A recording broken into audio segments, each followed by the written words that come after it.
Hi, I'm Atefeh Riazi, the Chief Information Technology Officer here at the UN, and I'd like to welcome you to our Unite program. Unite programs are a series of conversations with experts in the field discussing technology, the power of technology and the impact of technology, and how we can collaborate to use technology to improve human life and make the earth a better place to live. Today, our guest is Holly Ross. Holly Ross is the Executive Director of Drupal, web content management company. Holly has spent her career working to help non-for-profits use technology to make the earth a better place. I'd like to welcome Holly and thank her for joining us today as our guest. Thank you so much, Atefeh. Very happy to be here. It's great to have you here. So Holly, I understand you've had a 4-day conference, annual conference here at the UN. We are so delighted to partner with you on that.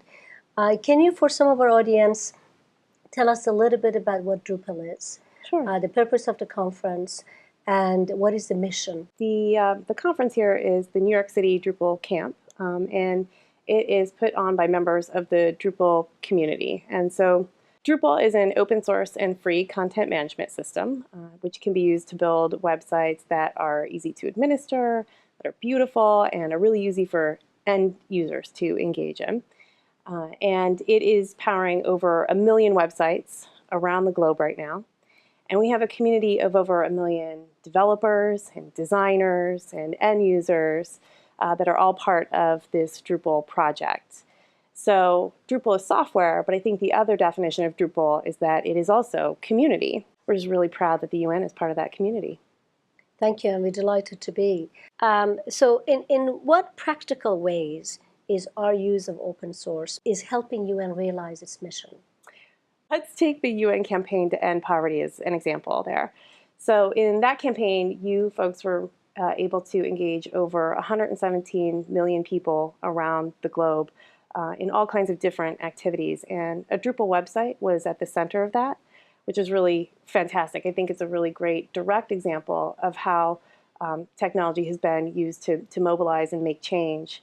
The UN and the Drupal community share a lot of values. Open source software in particular, because it is created by communities, I think is actually values driven, which is really interesting. So the Drupal community and the UN, I think, share the idea that ideas and information should be open and transparent, and we should be using these tools to empower people everywhere. The UN has some very ambitious goals to improve its web publishing capabilities. One of the key requirements for our websites is to have about 6 languages at the minimum for all the content that we put on the site. Can you tell us a little bit about where Drupal is in terms of its capabilities to do translation and offer content in multiple languages? Yes, absolutely. Making sure that the software is accessible in multiple languages has been an important part of the development of Drupal. So multilingual has always been something that the community has really pushed for, and obviously is really important to the UN mission. We have lots of ways that we can help achieve that in Drupal to make sure that it's very easy to seamlessly translate content in a variety of very flexible ways. And we're really excited to see how the UN can lead for the community on that. How does the system actually work? Does it automatically translate content? And what is its level of accuracy?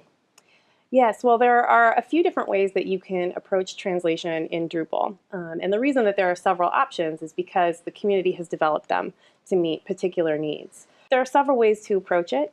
You can do automatic translation.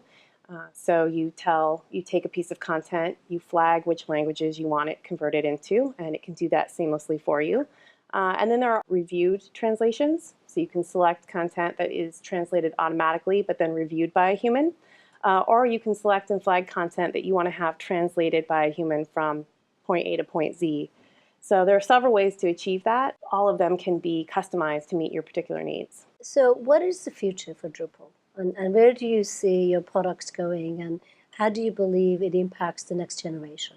As Drupal adoption grows around the world, we will require more and more developers to build sites. And this, I think, is a tremendous opportunity for the Drupal community to invest in people around the world And particularly, I have an interest in women and girls and making sure that women and girls get technology skills and can become Drupal developers themselves and help lift their families out of poverty by using Drupal. That's such a great mission, because if you look at the data over the last 10 years, the number of women and young women entering the field of IT or engineering has declined, actually. So if you could share with us some of the particular programs you have to bring in more women and young children into this field, it would be terrific. We're piloting a number of ideas. And so, for example, here at the New York City Camp, the organizers are working with a program called Scripted here in New York. And Scripted works with kids from disadvantaged schools or under-resourced schools. They pull kids out into special classes that teach technical skills. These classes are taught by developer volunteers from the communities. The kids go through the course, they learn the skills, and then they're placed in internships all over the city to help put those skills to use and hopefully encourage them to pursue those careers. That's fabulous. That's great to hear. Holly, I want to thank you for spending the time with us today and joining our program. It's very impressive to see what Drupal has done, what the Drupal community has done, and also the partnership that we have together, something that I'm very much looking forward to. Thank you so much. Yeah, thank you. It's been a pleasure and an honor.